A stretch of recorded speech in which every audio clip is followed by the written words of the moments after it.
En España, ha surgido una controversia que está involucrando a la comunidad católica y a las instituciones civiles, encendiendo el debate tanto en el ámbito político como entre la gente común. En el centro de la cuestión se encuentra un sacerdote que ha rechazado administrar la Eucaristía a dos parejas LGBTQ, una de las cuales incluye al alcalde de Torre Caballeros.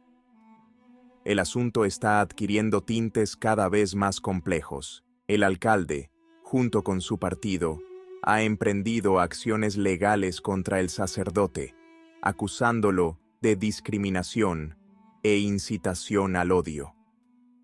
Una acusación de este tipo podría sentar un precedente significativo, con el riesgo de una intervención estatal en las normas internas de la Iglesia Católica, comprometiendo su autonomía espiritual y disciplinaria. Pero el asunto no termina aquí.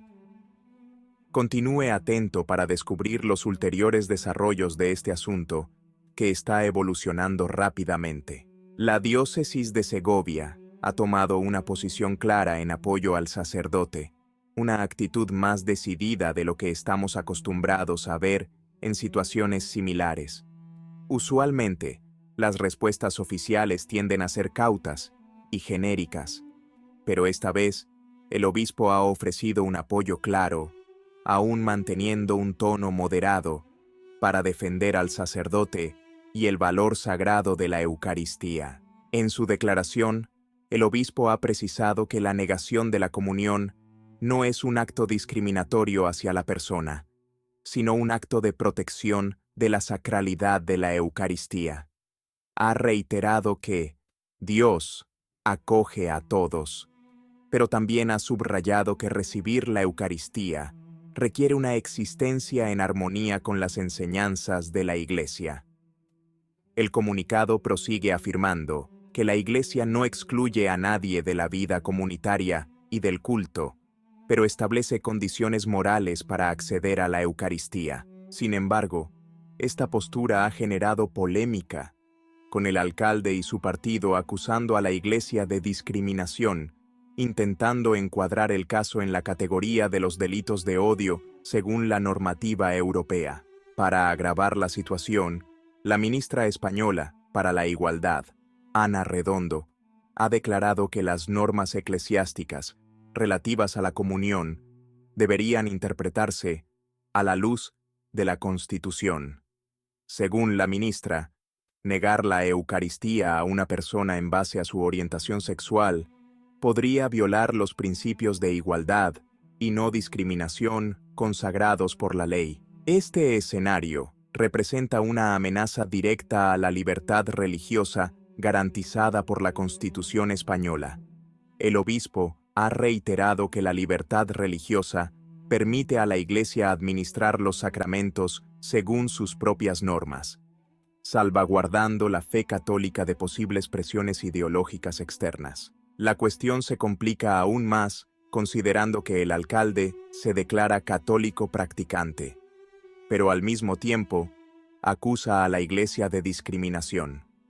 Esta aparente contradicción evidencia no solo el conflicto entre la fe personal y las expectativas culturales contemporáneas, sino también el creciente malentendido sobre qué significa realmente ser un fiel coherente con los principios católicos. Practicar la fe católica implica adherirse con coherencia a las enseñanzas de la Iglesia, que son de naturaleza deontológica y no están sujetas a interpretaciones arbitrarias. Sin embargo, este episodio no es un caso aislado, sino que se inserta en un contexto más amplio de tensiones persistentes entre instituciones religiosas y autoridades políticas en España. Ya en 2022, el Departamento de Estado de los Estados Unidos había evidenciado problemáticas similares, subrayando la importancia de garantizar la libertad de religión y de culto en el país. Otro elemento crucial es el contexto cultural y político en el que se desarrolla este asunto. España, con su larga historia de conflictos entre Estado e Iglesia, se encuentra a menudo en el centro de debates sobre cómo conciliar la laicidad del Estado con el papel tradicionalmente relevante de la Iglesia Católica en la sociedad. En el transcurso de los años 20 del siglo pasado, el país vivió enfrentamientos dramáticos entre el gobierno e instituciones eclesiásticas, que culminaron en episodios de auténtica persecución.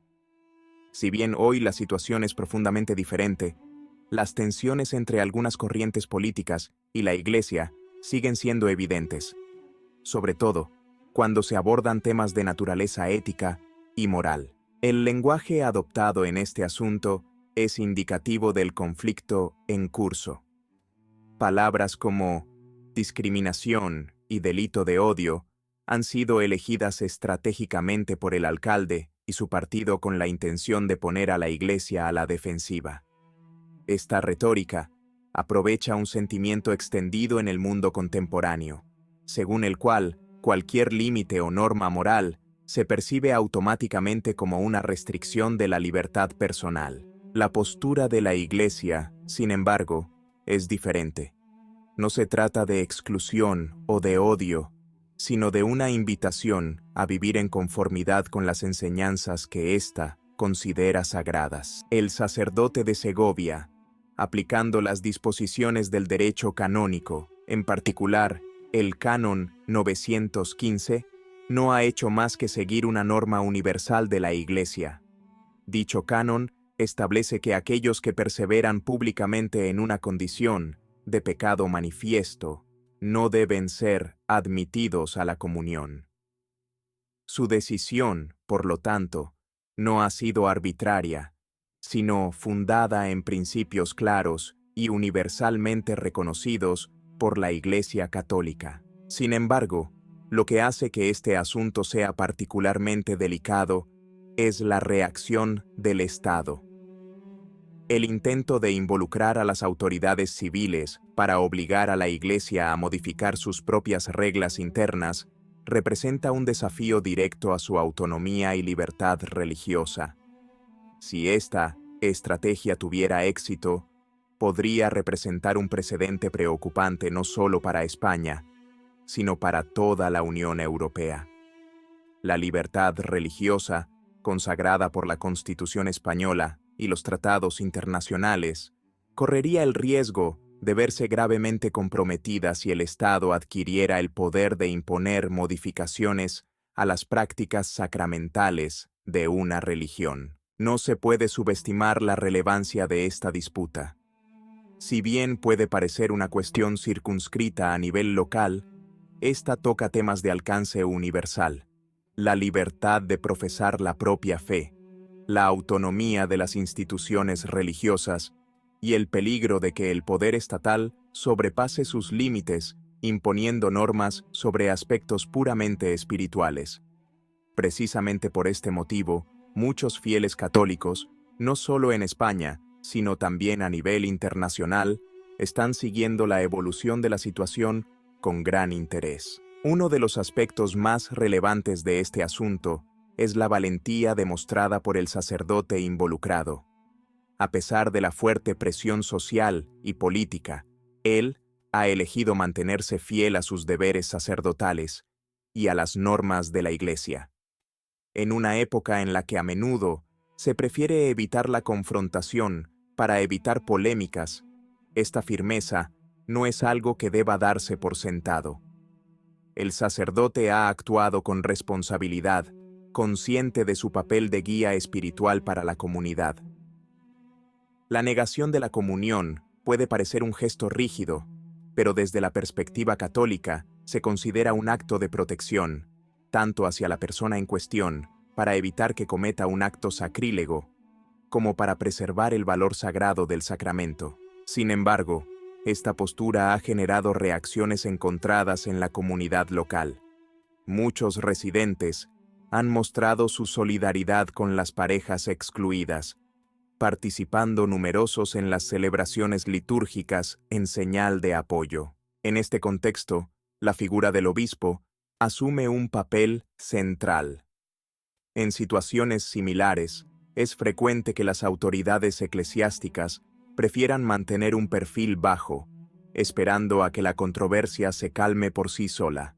En este caso, en cambio, el obispo de Segovia ha tomado una posición clara y decidida, posicionándose en defensa del sacerdote y reiterando que la negación de la comunión no es una forma de discriminación, sino una elección basada en los principios doctrinales de la Iglesia. Esta postura subraya cuánto la Iglesia considera fundamental preservar la integridad de la Eucaristía y de sus reglas, incluso frente a críticas y presiones externas. La actitud decidida de la diócesis representa una señal positiva para muchos fieles, que a menudo se sienten aislados cuando la Iglesia parece ceder a las influencias de la sociedad moderna. Sin embargo, este asunto también plantea un interrogante crucial. ¿Cuánta autonomía se garantiza realmente a las instituciones religiosas en un contexto político y social cada vez más secularizado? El caso de Segovia podría convertirse en un precedente clave para redefinir los límites entre la libertad religiosa y la intervención estatal en cuestiones de fe. ¿Qué piensa usted? Si le ha gustado el video, comente amén. Que Dios le bendiga.